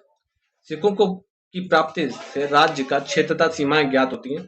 अनेक राजाओं का अस्तित्व केवल मुद्राओं से ही ज्ञात होता है। अतः प्राचीन भारत के इतिहास को जानने के लिए मुद्राओं का अध्ययन आवश्यक है। इन मुद्राओं से अनेक सूचनाएं प्राप्त होती हैं, जैसे कि इतिहास निर्माण, शक, हिंदू, यूनानी राजवंशों के बारे में मुद्राएं ही मुख्य स्रोत हैं। क्योंकि साहित्यों में इनका उल्लेख प्राप्त नहीं होता। मुद्राओं पर राजाओं का नाम और लांछन अंकित रहता है, जिससे उनके व्यक्तित्व के विषय में ज्ञात होता है। गुजरात के शक क्षत्रपों की मुद्राओं का शक संबत में तिथियां दी गई हैं। इन्हीं आधार पर उनके 300 वर्षों के इतिहास का निर्माण किया जा सकता है। राजा क्षेत्रों का जानना, मुद्राओं की प्राप्ति के स्थान पर के आधार पर राज्यों की सीमाओं का निर्धारण किया जा सकता है, लेकिन इस प्रमाण का सावधानी से प्रयोग करना चाहिए, क्योंकि व्यापारियों और अन्य कारणों से भी मुद्राएं एक स्थान से दूसरे स्थान पर ले जाती थी। उदाहरण के लिए दक्षिण भारत में अनेक रोमन सिक्के पाए गए, लेकिन इस आधार पर यह नहीं कहा जाता है कि दक्षिण भारत के क्षेत्र रोम शासन के अंतर्गत थे। इससे केवल यही सिद्ध होता है कि दक्षिण भारत और रोम साम्राज्य के मध्य व्यापारिक संबंध थे। आर्थिक स्थिति का ज्ञात होना, मुद्राओं की धातु से संबंधित राज्य की आर्थिक स्थिति का ज्ञात होता है। गुजरात के शकों द्वारा चांदी की मुद्राएं जारी करने से उनके विदेशी व्यापार और समृद्धि स्पष्ट होती है। धातु की शुद्धता से ही आर्थिक स्थिति पर प्रकाश पड़ता है। गुप्त सम्राटों ने स्वर्ण मुद्राओं की शुद्ध धातु राज्य की समृद्धि बताती है। स्कंदगुप्त की स्वर्ण मुद्राओं में घटित हुई शुद्धता से राज्य के आर्थिक संकट का पता चलता है। कला का स्तर ज्ञात होना। मुद्राओं के द्वारा तत्कालीन कला का स्तर भी ज्ञात होता है। बैक्टीरिया के हिंद यूनानी शासकों ने पहली बार कलात्मक मुद्राओं का प्रचलन किया था। गुप्त काल की मुद्राओं में विविधता और कलात्मक तत्कालीन समाज के उच्च कलात्मक स्तर को प्रदर्शित करते हैं। धार्मिक नीतियों का प्रकाश। मुद्राओं पर धार्मिक चिन्हों और प्रतीकों से शासकों की धार्मिक दृष्टिकोण तथा नीतियों को समझा जा सकता है। इनके शासकों की व्यक्तिगत रुचि भी ज्ञात होती है। विशेष सूचना प्राप्त होना। मुद्राओं से विशिष्ट सूचनाएं भी प्राप्त होती हैं। समुद्रगुप्त का बीड़ा वादन चित्र, अश्वमेध पराक्रम का अंकन, चंद्रगुप्त का व्याघ्र पराक्रम का अंकन आदि इन शासकों के बारे में विशेष सूचना देते हैं। बड़ी संख्या में मुद्रा प्राप्त होने से शासक का समृद्ध दीर्घकालीन राज्यों की संभावनाएं व्यक्त करता है। कलाकृतियों के बारे में बात की जाए तो उपयुक्त कलाकृतियों से तत्कालीन समाज के आर्थिक विकास को जाना जा सकता है। मृदुभांड के निर्माण के क्रमिक विकास से, गाड़ियों तथा विभिन्न औजारों के निर्माण से तत्कालीन विकास पर प्रकाश पड़ता है। हड़प्पा संस्कृति के लोग सूती कपड़े का प्रयोग व बुनना, तांबे का प्रयोग करना, मिश्रित धातु का निर्माण करना, किसी का ज्ञान बैलगाड़ी का प्रयोग जानते थे। ये उत्खनन से ही ज्ञात हुआ है। इस प्रकार पुरातात्विक साक्ष्य की सहायता से हम प्राचीन भारतीय इतिहास को पहले की अपेक्षा अधिक तर्कसंगत ढंग से समझ सकते हैं। सारांश के बारे में बात की जाए तो प्रस्तुत इकाई से हमने प्राचीन भारतीयों के इतिहास विषय का अवधारणा व इतिहास के स्रोतों का उल्लेख किया है। प्राचीन भारतीयों के इतिहास की गहन रुचि थी। लेकिन यह इतिहास वर्तमान की तरह हमें क्रमबद्ध रूप से उपलब्ध नहीं होता है। यह तदंतर प्रसंगवश ऐतिहासिक घटनाओं का उल्लेख हमें मिल जाता है। धर्म का वर्णन करते हुए धर्म प्रचारकों ने महत्वपूर्ण घटनाओं की भी जानकारी दी।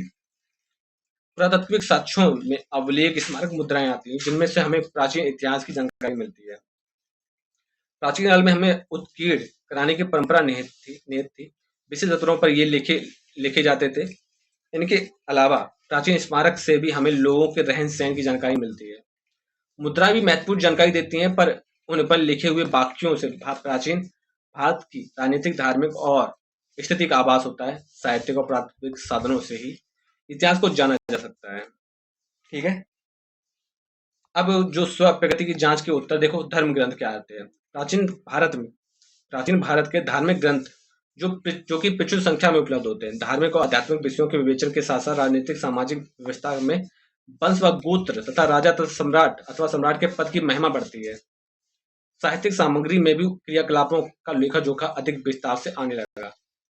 वैदिक काल के अंत में वेदों का अर्थ ठीक से प्रकार से समझने के लिए वेदांगों की रचना हुई। वैदिक काल के अंत में वेदों को का अर्थ ठीक तरह से समझने के लिए वेदांगों की रचना हुई। वेदांग टोटल 6 थे: शिक्षा, कल्प, व्याकरण, निरुक्त, अभिव्यक्त और ज्योतिष। वैदिक स्वरों का शुद्ध उच्चारण करने के लिए शिक्षा शास्त्र का निर्माण हुआ। ऐसे सूत्र जिनमें विधि और नियमों का प्रतिपादन किया गया कल्प सूत्र कहलाते थे। कल्प सूत्रों के 3 भाग होते थे: स्रोत सूत्र, ग्रह सूत्र और धर्म सूत्र। स्रोत सूत्र में यज्ञ संबंधी नियम आते हैं। ग्रह सूत्र में मनुष्य और लौकिक तथा पारलौकिक कर्तव्यों का विवेचन मिलता है। धर्म सूत्र में धार्मिक और राजनीतिक कर्तव्यों का उल्लेख मिलता है। व्याकरण ग्रंथों में सबसे महत्वपूर्ण था पाणिनिकृत अष्टाध्यायी। यास्क ने निरुक्त की रचना की थी। यास्क ने किसकी रचना की थी? निरुक्त की रचना की थी। इसमें वैदिक शब्दों की व्युत्पत्ति बताई गई है। वेदों में अनेक छंदों का प्रयोग मिलता है। इससे स्पष्ट होता है कि वैदिक काल में ही छंद शास्त्र का बहुत विकास हो चुका था।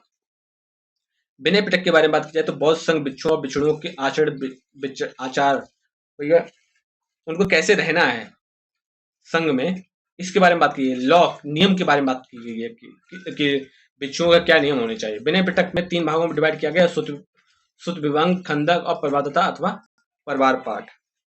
दीर्घ निकाय के बारे में बात की जाए तो इतिहास निर्माण में सहायक के रूप में गद्य पद में लिखी है।